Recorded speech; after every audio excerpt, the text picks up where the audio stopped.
مرحبا بكم. كما شفنا في الشابتر اللي فات la spermatogenèse chez l'homme نشوف اليوم l'ovogenèse ونشوفو زادا la structure de gamètes femelles.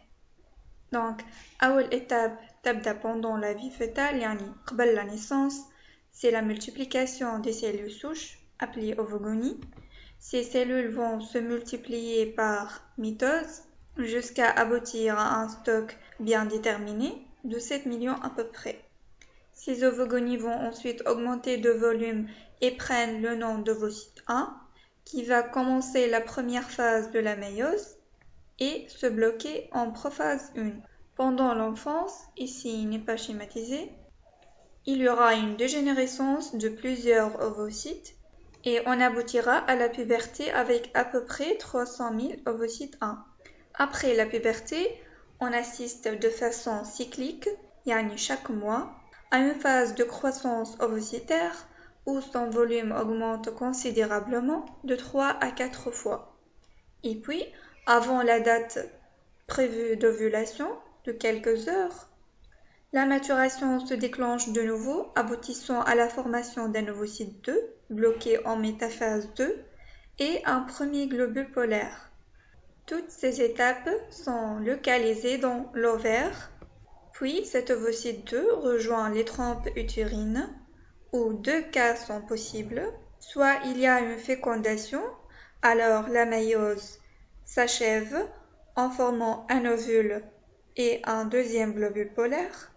Cet ovule sera alors le futur bébé. Soit qu'il n'y a pas une fécondation, il n'y a pas un spermatozoïde, cet ovocyte 2 va dégénérer. Dégénérer, ça veut dire la mort de l'ovocyte 2. Si on compare avec la spermatogenèse, شنو نلاحظوا؟ أول حاجة بالنسبة les étapes زوز فيهم la multiplication, la croissance, la maturation, sauf que la spermatogenèse فيها زادة la différenciation ولا la spermiogenèse.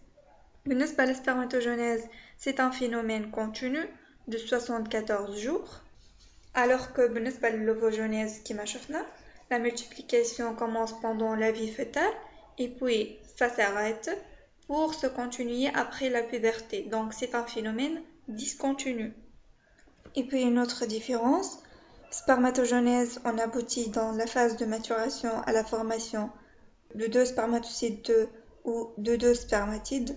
Les spermatides sont à taille égale, les spermatocytes 2 sont aussi à taille égale, alors que dans l'ovogenèse, on aboutit à la formation d'un ovocyte et d'un globule polaire, soit un premier globule polaire ou un deuxième globule polaire.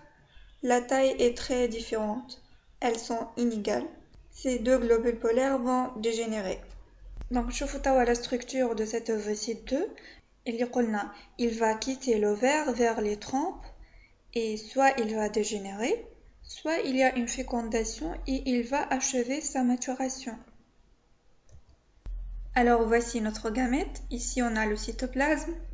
Ici un matériel nucléaire bloqué en métaphase 2 qui va achever sa maturation s'il y a une fécondation. Sinon, toute cette cellule va dégénérer. Le premier globule polaire dont on a déjà parlé. Ici on a des granules corticaux. Une membrane cytoplasmique, l'espace périvétélin, la zone pellucide et la corona radiata. Voilà nsميهم les cellules folliculaires. Donc voilà la structure de l'ovocyte 2. Cet ovocyte qui est localisé dans les ovaires, il n'est pas libre. Il est localisé dans une structure appelée follicule et leur formation passe par des étapes. نشوفهم في الفيديو الجاي إن شاء الله.